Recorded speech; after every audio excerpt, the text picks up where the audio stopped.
Good morning, good afternoon, good evening, wherever you are in the world, and welcome to Radio Works World. I'm Roger Cheetham, founder of the Live the Life You Deserve programme, and now host of the live online show of the same name. Each week I'll be talking to a different guest with the aim of helping, inspiring and motivating you to live the life that you deserve.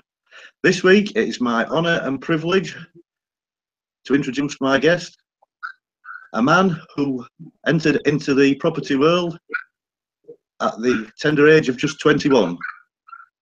He's there now some 18 years later and comes to you live from Tutty Towers, the house that he had built to his exact specifications.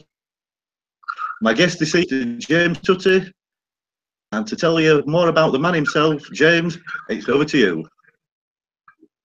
Thank you very much, Roger. I've always had an interest in property, and so it started work quite early at Ford, back when I was 16.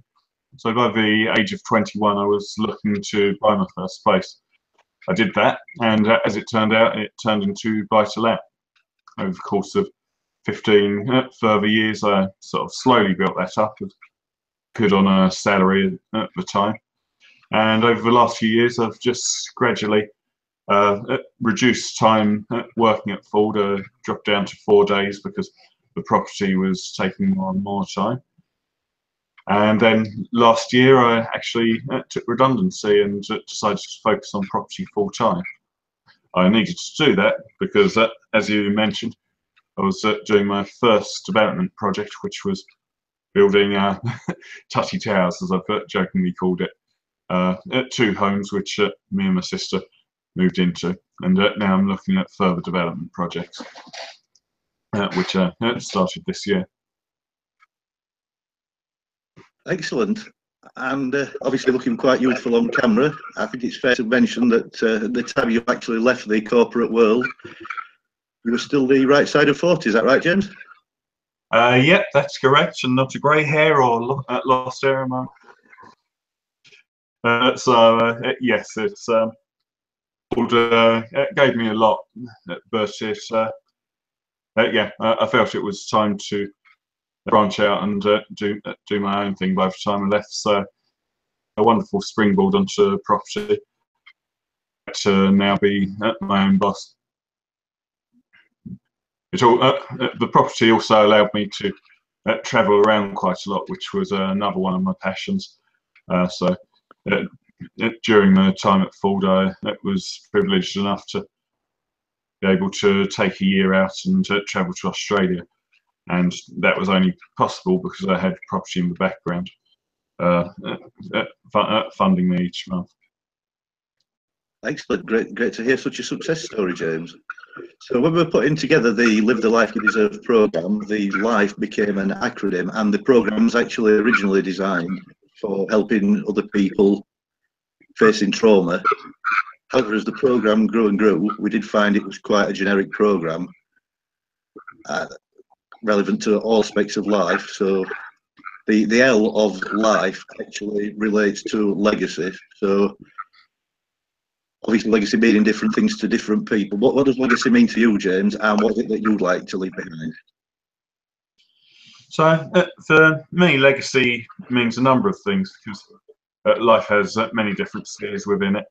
Like a lot of people, I'd like to leave children and family behind, but I'd also like to make an overall difference in some positive way to the community around me. That sort of, to me, there's nothing more permanent or lasting than building beautiful places where people can live. So for me, getting into property be good, because in years to come I'll be able to sort of create places which will then become homes for people, and hopefully foster many happy memories.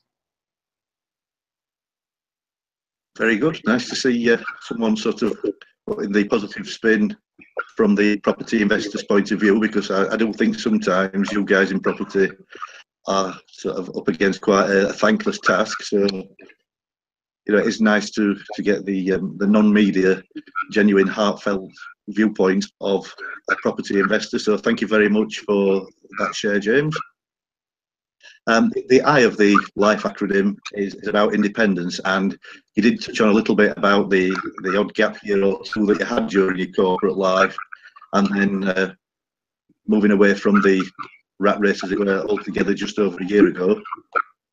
Would you like to share with us a little bit more about the independence that's given you, please, James? Yeah, okay. So even while I was working the rat race, I always enjoyed having time to myself where I was able to do the travelling side of things. So in a 22 career full, in a 22-year career at Ford, I actually worked there for 17 of those years, and the other times I had been able to gradually take time out. Like you said, I went travelling to Australia for 6 months initially, and that was because the property allowed me a secondary income. In addition to that, I really enjoyed a year in 2008 where I went out and did another passion of mine, which is marine conservation. So I was going out doing dive surveys, monitoring reef fish in the island of Mahi, and taking tourists out to swim with whale sharks, which was a truly amazing experience. Some of my photos of which are on Facebook. So yeah, for me, independence is about having the freedom to be able to do the things that you want to do or need to do in life without sort of always being on the edge of being broke because your cash supply has run out from work. So for me, independence will be building my pension, not when I'm 65. It's going to be building it over the next 5, 10 years, and that will allow me to deal with anything in life that comes up, hopefully. So if I do need to take time out for family reasons or go travelling again, then I'm able to do that. And that because I working in property at an early age. But what I've realised is it doesn't have to take 18 years. Amazing results achieved in just 3 years. Certain property communities I'm involved in. Excellent. So it's very forward thinking of it. It's not necessarily independence right away. So you've started with the end in mind, as it were, worked back and sort of decided to take the pension alternative into your own hands then. Yeah, it's about working hard early, so later on, when you may need to, you can take a step back for a period of time. Okay, and on to the next question then. The F of life is fresh start. Obviously, you had quite a long time in the corporate world, so it must have been quite a major step for you to leave that behind and become independent as a property investor, although, as you say, it wasn't sort of something that you were unfamiliar with at that stage. What would you say to anyone else sort of weighing up the pros and cons at the moment of making such a fresh start as they move forward in their lives, James? Okay, so yes, 2016 was definitely a year of change for me. Sort of many things changed, sort of from the leaving Ford to sort of other fresh started relationships, and also just the adaptation to suddenly being my own boss. All I'd recommend to anyone who's looking for a fresh start, sometimes they're forced on you, and other times they're engineered and you have to create them. If you're feeling like life needs to pivot or to go in a different direction, then sometimes it will sort itself out. Other times you have sudden change thrusted on you. But for me, it's always best to work towards it plan what you want in your life, what makes you tick. If you're unhappy about any aspect of your life, then just think about ways you can improve it.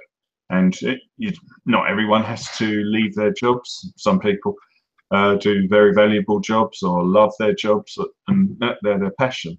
But it is possible to, over time, take steps that can allow you to make big changes.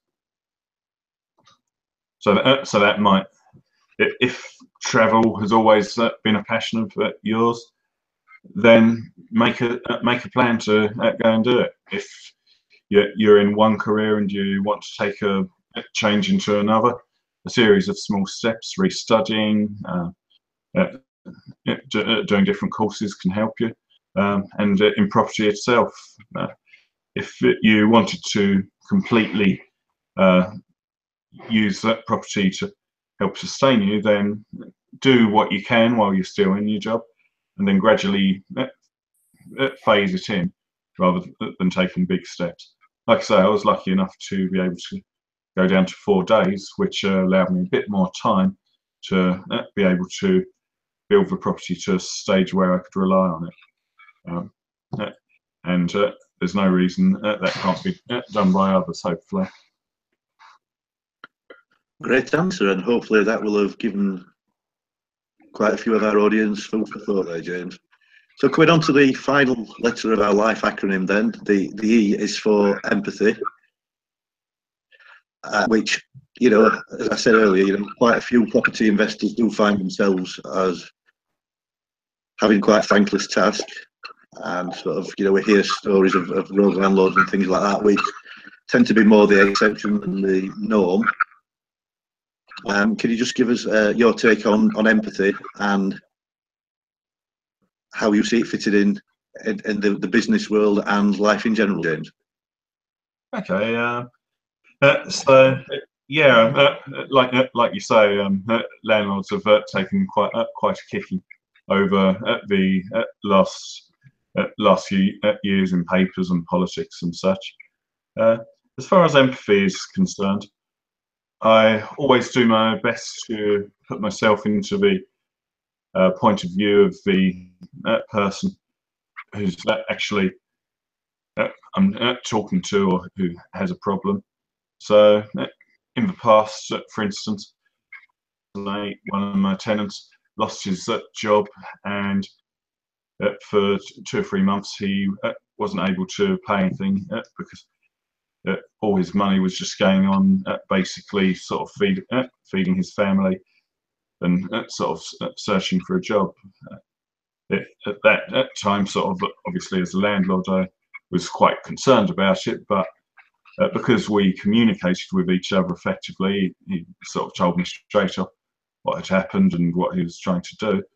Then that allowed me to sort of treat him not as a bad tenant or anything. He just got into a situation that lots of people got into in that time. So over time, after 3 months, he was able to.